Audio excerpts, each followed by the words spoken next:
Here we go, part 2 of the recording, starting now. So what we've done is we broke up into groups, and we've been trying to identify what makes for a good diagram. And one of the things I kept asking you guys to do in the different rooms was to turn off the Philadelphia map layers. And hey, Brandon, can you share your computer screen again to just show us what it's like with and without them? Because that was really cool. Okay.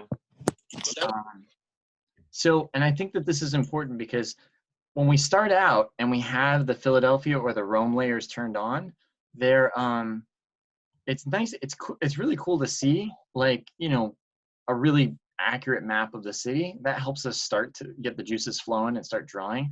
But Brandon, can you turn off those Philadelphia layers again?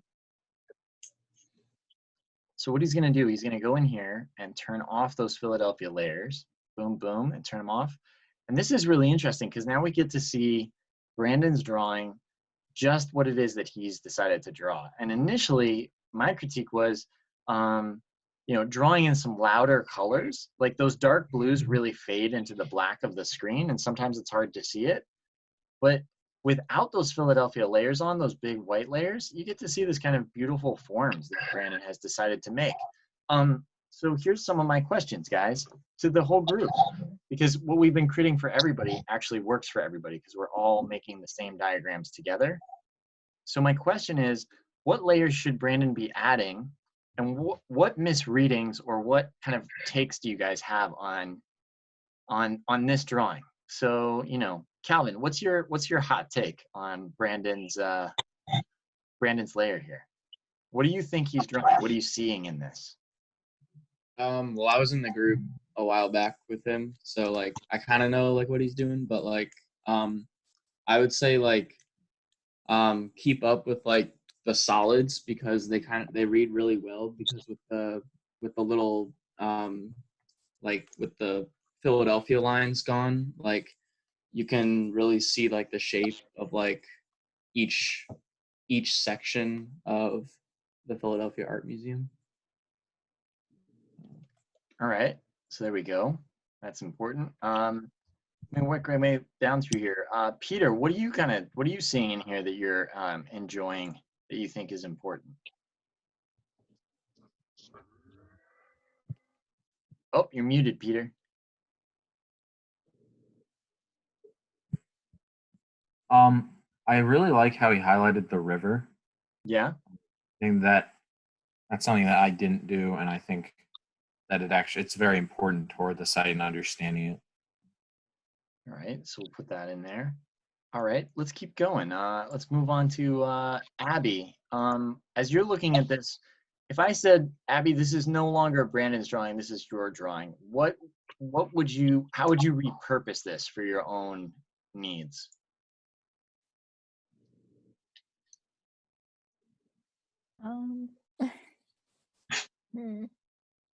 I think I would try to diversify like the line weights because they're all kind of blending together and they're different colors, but maybe you can emphasize things more. Diversity and emphasis. All right, cool. Let me go down to Ariel. Ariel, well, I like how. Yeah, go ahead. Sorry. I like how like the grid at the top representing like the neighborhoods is wider, and then as you get closer to the art museum itself, the grid gets smaller and more condensed. All right, nice, nice.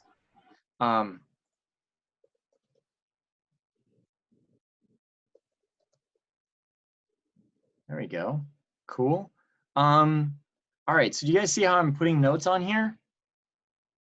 Here's what I want to do. I want to open it up to everybody. So Peter and Calvin and Abby, you guys already got it covered, but I want to open it up to everybody. Just type on here some suggestions for like additional layers or elements that you think are really helpful. I want you guys to just kind of add on some of that stuff.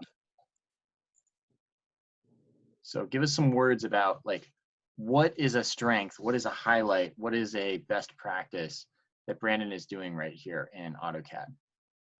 Just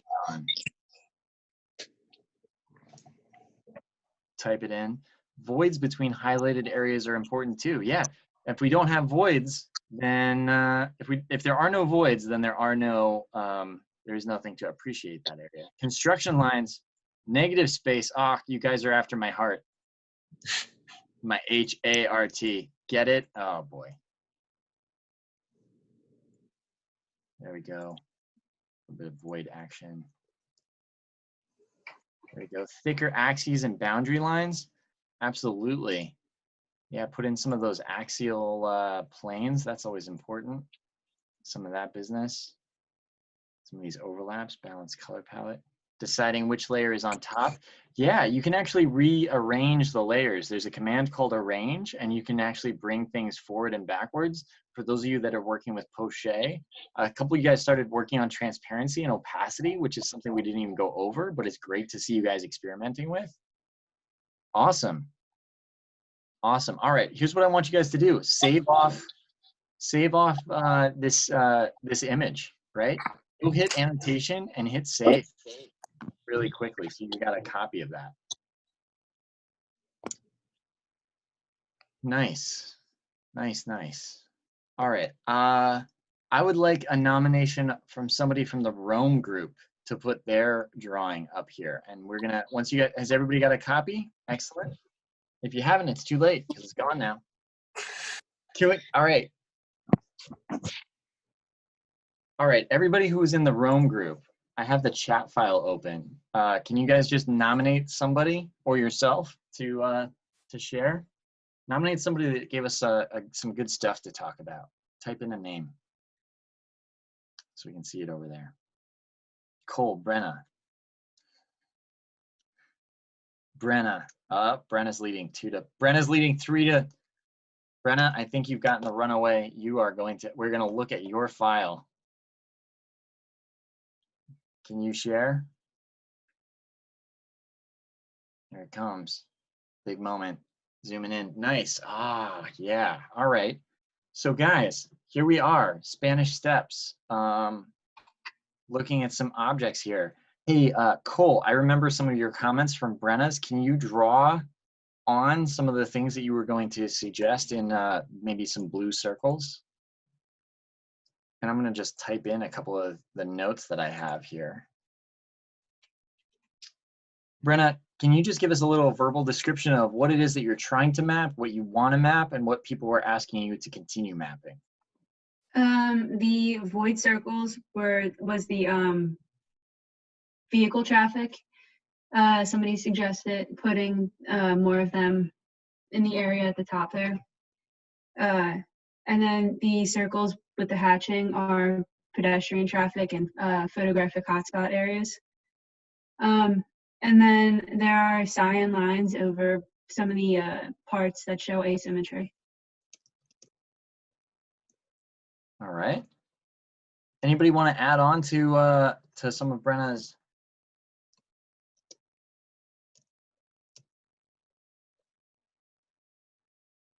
What were some of the other? So drawing with the same level of detail. Cole, that's a comment that I'm quoting from you. You were starting to draw in those circles across the top there. What's important about those circles that everybody needs to know about? What was your intent there? I was just, when I saw the drawing, I noticed that she focused a lot more at the bottom of the stairs, but since the top was also in view of where she was looking, it just looked abandoned. Okay, there you go. Nick, you had some comments about drawing. You like the fact that she was kind of working her way out into the city. You were using the term she was drawing at a larger scale, encompassing the whole city. Can you elaborate on that? Yeah, just you know, the different colors of the lines kind of representing like axial points of the blocks surrounding the Spanish Steps. And one of the suggestions I gave was using different line weights or filling in some of those kind of like squares that the lines radiating out from the steps kind of represent to have more of a clear picture of what they actually mean in contrast to one another. So there was another conversation that we were having about views. You guys were talking, I think it was to, was it Abby? Where you guys were talking about trying to map out not just the views that people had who were in the square, but the views overlooking and looking into the square. I'm forgetting exactly who was talking about that, but can you guys give me a little bit more of that info? Anybody from that group? I think we're talking about Kelly's. That's it. Yeah. So what do you guys, can you guys elaborate on that a little bit more to explain to the Philly crew because they didn't hear that? Kelly? Yeah, I think we were just saying that like I focused on like some of the more bigger views, like when you get to the top of the stairs or when you're looking at the bottom of the stairs up, but that the views as you're walking up the stairs are like just as important too, and that there's multiple views like everywhere, kind of. So we're kind of drawing like a hierarchy of views. Do you see how I'm working with bigger? I'm just kind of annotating in some of those notes, right? So it's not just about the view, it's about the various types of views. So there's small views, there's big views, there's major views, there's spots where everybody takes photographs. We were also talking about trying to map out some of the spots where everybody seems to take pictures. And you don't have to get every single one, but just trying to figure out where those areas of density are. You might even just start having like, I don't know, maybe even just polka dots of that information. So as we start to kind of realize that there's areas of like sparsity and areas of density by kind of stamping some symbols on there as well. Can I ask the Rome group, can you guys just fill in with some of your notes, some of your comments like we just did for the Philly group and Brandon's drawing? If you guys can just write those in. And actually, I'm going to ask the Philly group, now that you guys are seeing this for the first time with these added notes on top of it, if there's things that you like, it can even be repeats of what we talked about in Brandon's drawing. So for example, I'm thinking voids play a major role in this drawing as well. Who was talking about voids in the Philly drawing?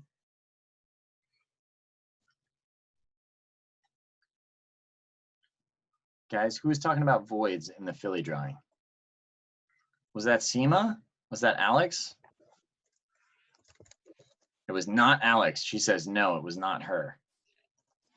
All right, somebody was talking about voids. Do you guys think voids are an important part of this drawing? It's like pulling teeth today. Jack is nodding his head up and down. He is going to tell us why he thinks voids are an important part of this. And afterwards, Alex is going to talk about why overlapping is an important part of this. Because if you highlight everything, then nothing's important. Sure. So having the empty space gives the opposite. Sure. Alex. Yeah. I mean, for like the overlap, I Yeah. definitely think that's important here because it's showing like those specific spots where there's things in similar with like, I mean, I don't remember what she said the specific circles were for or colors, but it shows like the importance of those areas where they're overlapping. All right. I'll take it. I'll take it. I had a question about the, like, where we draw it. Yeah. Did you want us to, like, does it matter if we're more zoomed in than others or if we're not as zoomed in as others? Like, So I think that's a great question. So I think I'm going to go back to Nick's observation that like kind of extending out into the city is an important thing, but also details matter.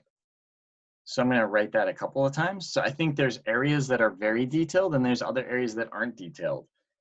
Think about Canbar. In Canbar, there's some really, really detailed areas that are very, very developed, right? Like the living room has a lot of stuff going on. There's a lot of texture. There's a lot of structure. There's a lot of, it's almost too much, right? Like there's shading devices, there's mullions, there's the exposed steel in Canbar.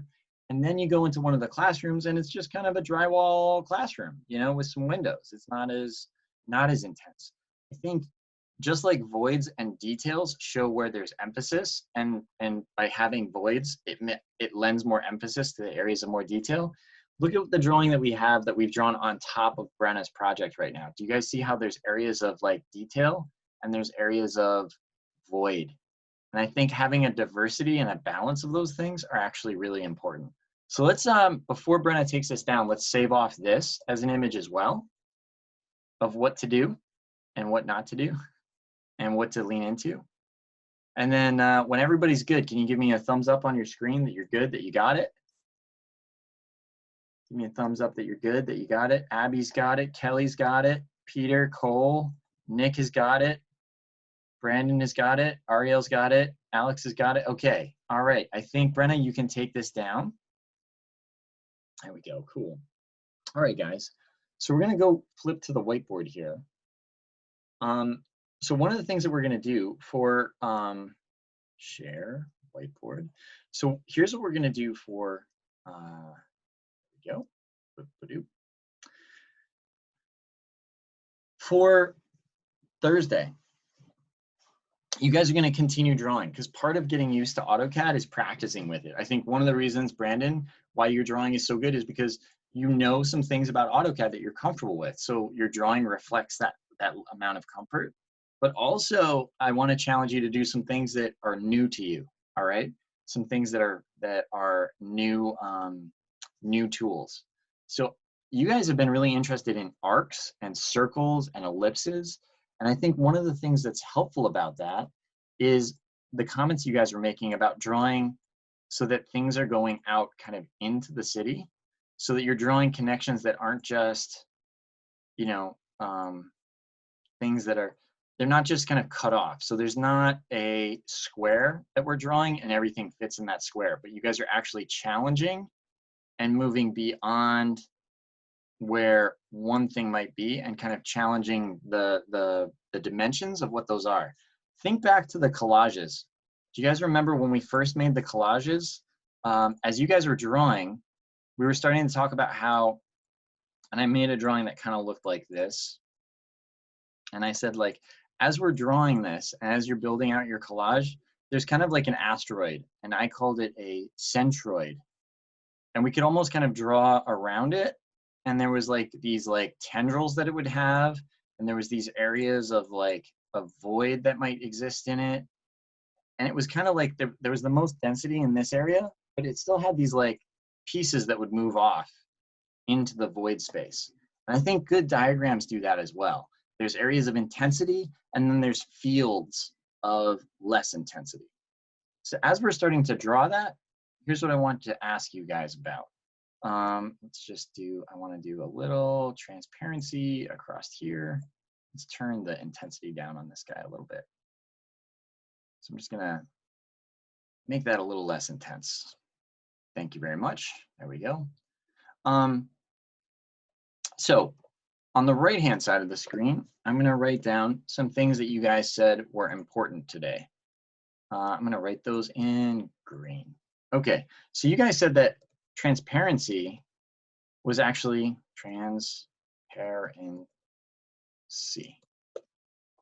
Sorry, we're not gonna spell, Andrew's not gonna spell very well right now. You also said that interaction was really important. As I was bouncing around between those rooms, you guys said that things that are interacting with other things. So not drawing a diagram where the parts are separate, but where the parts are combining together. Combining lines and areas was another element that you guys said were important. Scale and encompassing the neighborhood and the city. That's another thing that you guys said was important. Hierarchy of layers, and this is the example that we did while the meeting room was down. I asked you guys how many types of pedestrians there were. And so what I'm gonna do as I type this out here, I'm gonna make a list. I'm gonna put it right here, types of pedestrians. I wanna just, can we just notate that again? Underneath that red column, can you guys just give me types of pedestrians?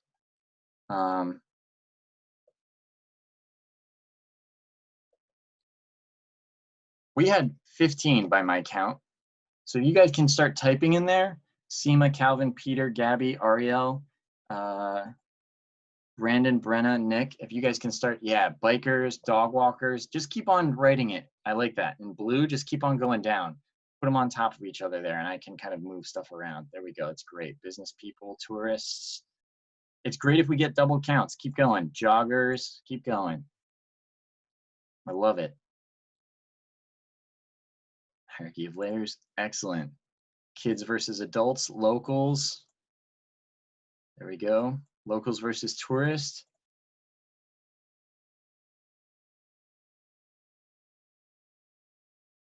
Sitters.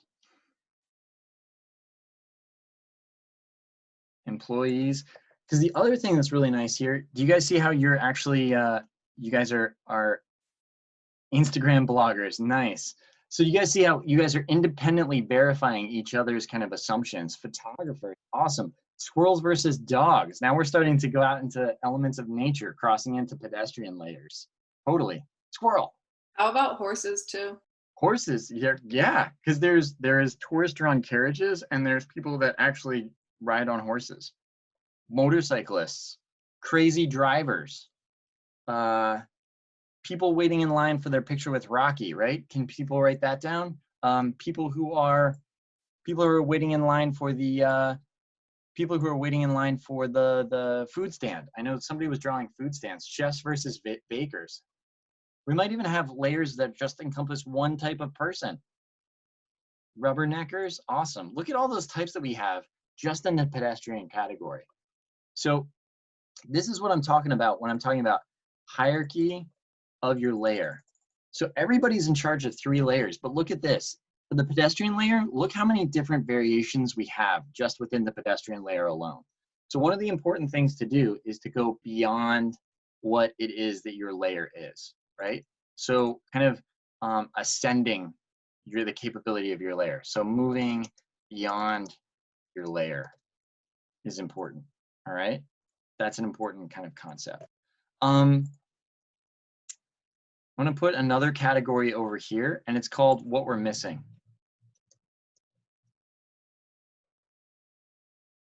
All right, I want you guys to fill in under there on the left-hand side of the screen.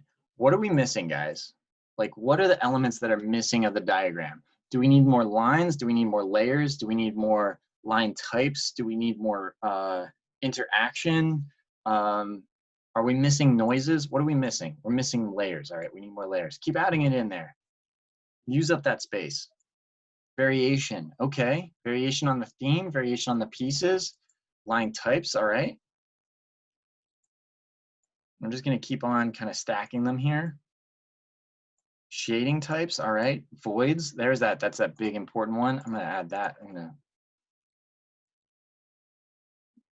say that's important. Colors, small details, okay, there we go.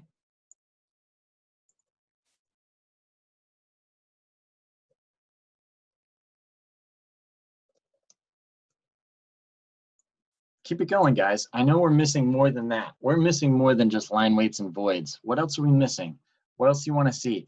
Clarity, okay.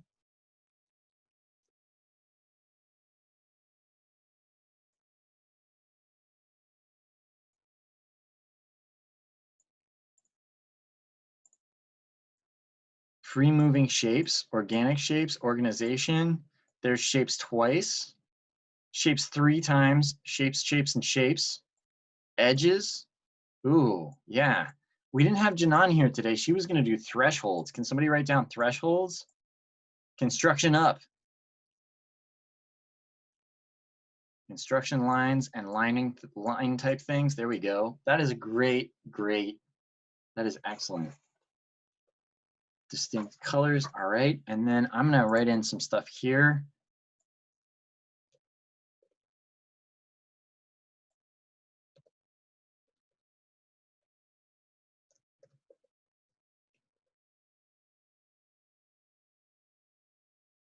Great. All right, we've got some information there. All right, that's looking good. I'm gonna say repetition, repetition, repetition is some things that we need to keep drawing. I think distinguishing shapes, I'm gonna just call that out again, distinct shapes. And then Drawing with curves. Okay, here we go, guys. So what I'm going to ask you guys to do is to take a screen grab of that and then give me a thumbs up when you've got that screen grab. All right? Snag that screen grab. I will try to upload these as well. All right? There we go. Everybody's good? Cool. I'm going to pull it down. Stop the share. Okay, so we're back. All right. So here's what we got to do for Thursday.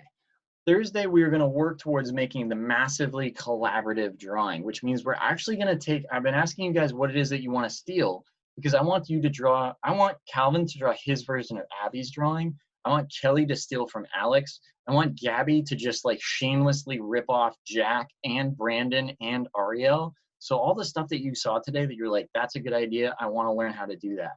It's your responsibility to reach out to that person and see if you can snag. So if they're doing something that you weren't sure how they were doing it, I want you to reach out to them and ask them how to do it. In most cases, it's like a 5-minute explanation. It's real easy to do that, okay?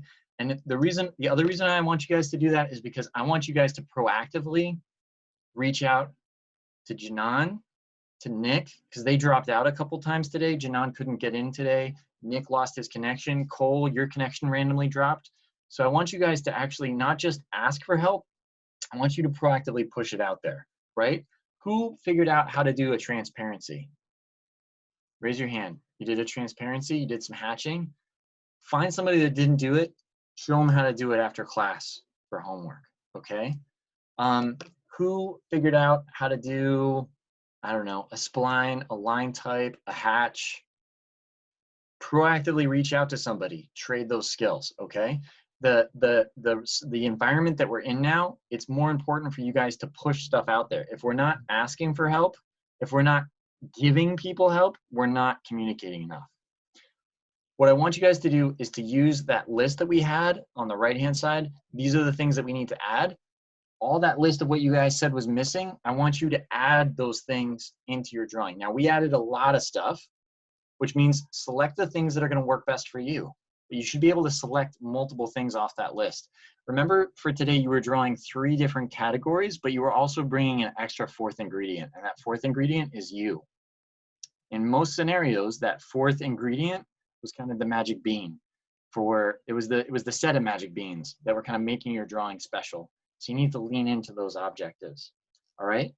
Drawing things like interaction, encompassing more, zooming in and having some detail, having a hierarchy of layers. We sat with Pedestrian for just a moment and we got even more than we got on the group meet. So think about the amount of layers that you want to have. And here's the incentive for that. On Thursday, before class, I am going to be selecting out all of the layers, everybody's layers. And I'm going to make 2 very messy drawings. A very messy drawing of Rome that has all your layers on it, and a very messy drawing of Philadelphia that has all your layers on it. It is going to take me time to open up every single image and put them all together. We're going to try to do some of it in class, but I need to do some of it before class starts. So I'm going to ask everybody to upload their Philadelphia map. All right. I need it uploaded to Dropbox by 11 a.m. Okay. It needs to be uploaded by 11 a.m. on Thursday, because I am going to take all of the time from 11 a.m. until class starts to try to put them together. And then in class, we are going to take all of those layers for the Rome drawing and bash them together as well, okay? It's going to be a messy class day. But what's going to happen is you're going to come away with a drawing that has more lines on it than you know what to deal with. And that's going to be really exciting. It's going to be a drawing that looks like, it's going to be a drawing that looks a little bit like this. All right. It's going to have this element to it. And it's going to have, I'm going to turn on all of these layers so you guys can see the kind of glorious mess.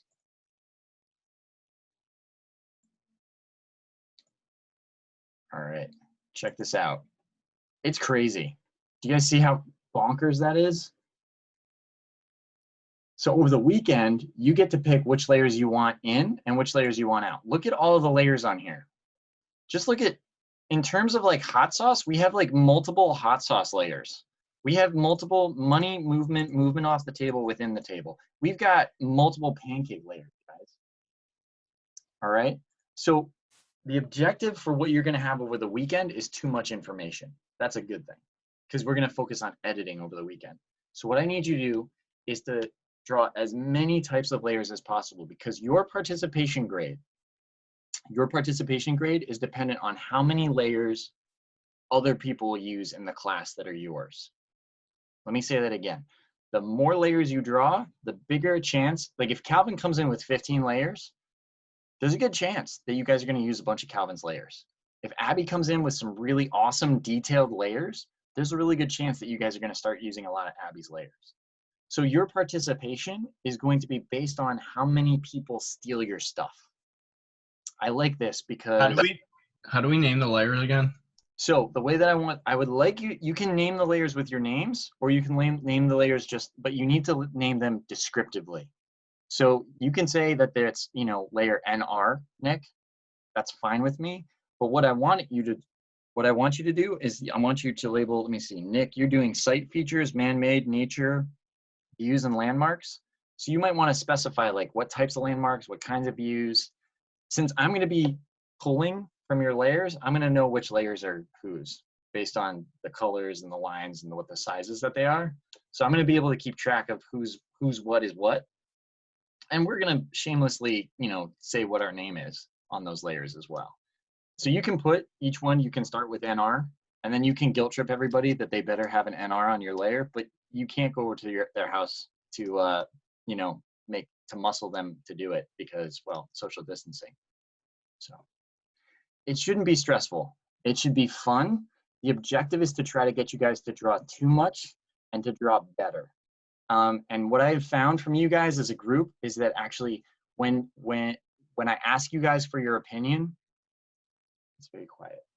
But as soon as you guys ask for assistance, all of you start volunteering information. The objective for Thursday is for you guys to volunteer and share. And to capture a little bit of what happened last year in Viz 1 with Cole and Calvin's class, where everybody just started drawing on top of everybody's everything. It started to be more about the drawing and less about who was doing the lines because we succeeded as a group. So for this project, for Thursday, we need everybody to contribute as much as possible. And then over the weekend, you're gonna work individually. And we're gonna see the power of AutoCAD, where we can grab a lot of information from a lot of people with a high degree of accuracy and relatively manageable file size. And by the end of class on Thursday, it will be a very busy class. It'll be a little bit crazy, but you guys have been in this semester with me all semester, so it's not gonna be any different.